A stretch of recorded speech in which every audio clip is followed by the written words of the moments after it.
గోదావరి డిస్ట్రిక్ట్స్లో లంక base మీద తీశారు కదా, చాలా బాగా అనిపించింది. హీరోయిన్ క్యారెక్టర్ త్రూ అవుట్ ఉంది, హీరో క్యారెక్టర్ త్రూ అవుట్ ఉంది. అంటే సినిమాలో సినిమా ఉంది కాబట్టి అంటే అదే అండి, సినిమాలో ఒక సినిమా ఉంది కాబట్టి సినిమాలో ఒక స్టార్ హీరో వాళ్ళ ఫ్యాన్కి ఎలా రియాక్ట్ అవుతారనేది ప్రతి ఒక్క ఫ్యాను వాళ్ళ అభిమానికి కలవాలనేది అవన్నీ త్రూ అవుట్ ద లైఫ్ మనం కూడా క్యారీ చేస్తాం కదా. మన థియేటర్ మీద చూసే హీరోని మనం కలవాలని, మనం ఒక థియేటర్ కట్టాలని అవన్నీ ఉంటాయి ఎవ్రీ మూవీ లవర్కి. ఇది అందరి ప్రతి మూవీ లవర్ కనెక్ట్ అవుతారండి, ప్రతి మూవీ లవర్ కనెక్ట్ అవుతారు. చాలా బాగుంది సినిమా, చాలా బాగున్నాయి. థియేటర్లో చూసే సినిమా, ఇలాంటి సినిమాలు అభిమానిగా ఒక అభిమాని తీసిన సినిమాకి రేటింగ్ అయితే ఇవ్వను, బట్ రేటింగ్కి మించిన సినిమా ఇది.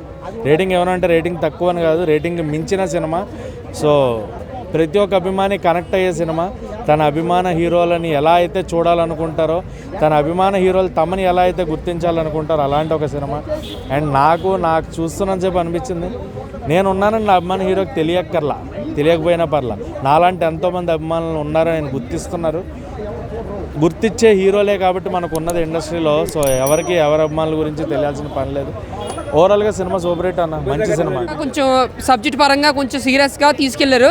క్లైమాక్స్ కొంచెం ఎమోషన్ చేశారు. అంటే ఒక హీరో ఉన్నాడంటే మ్యాన్ అభిమాని వల్ల అనేది ఒక ఏదో మెసేజ్ ఇవ్వాలనుకున్నారు. బట్ ఓకే, అది అక్కడక్కడ కనెక్ట్ అవుతుంది, కొంతమంది కనెక్ట్ కాదు. బట్ సినిమా పరంగా అయితే మాత్రం ఒక సెకండ్ హాఫ్ అయితే బాగుందన్న. బట్ ఫస్ట్ హాఫ్ కొంచెం బోరింగ్ అనిపించింది. బట్ బ్యాక్గ్రౌండ్ స్కోరు, సాంగ్స్ మాత్రం చాలా బాగున్నాయి సినిమాలో. అంటే 25 బ్యాక్గ్రౌండ్లు కొట్టేమన్నారు సినిమాకి, బట్ అందులో మాకు 4-5 చాలా బాగా నచ్చినాయి. ఫస్ట్ హాఫ్ మాత్రం ఒక సీన్స్ పరంగా కావచ్చు, మన హీరోయిన్ పేరు భాగ్యశ్రీ గ్లామరస్ కావచ్చు, లేదా కెమిస్ట్రీ కావచ్చు, కొంచెం బోరింగ్ అని అనిపించింది. కానీ సెకండ్ హాఫ్ అన్న సినిమా అంతా కూడా, అంటే సెకండ్ హాఫ్ కోసం ఫస్ట్ హాఫ్ చూడాలా అంటే అది పబ్లిక్ ఇష్టం అది. బట్ ఫస్ట్ హాఫ్ బోరింగే, సెకండ్ హాఫ్ మాత్రం బాగుంది, ఎమోషనల్గా ఉంది. క్లైమాక్స్ కూడా కొంచెం సీరియస్గా, కొంచెం కనెక్టింగ్గా, ఎమోషనల్గా తీసుకెళ్లారు.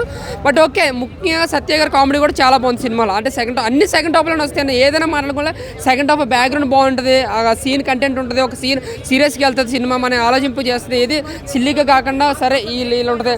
ఫస్ట్ హాఫ్ అంతా ఏంటంటే కొంచెం లాజిక్లెస్ సీన్స్, కొంచెం బోరింగ్గా, చాలా స్లోగా, అప్పుడే లవ్, అప్పుడే పాట, అప్పుడే ఫైట్, అలా బోరింగ్గా రొటీన్గా తీసుకెళ్లారు.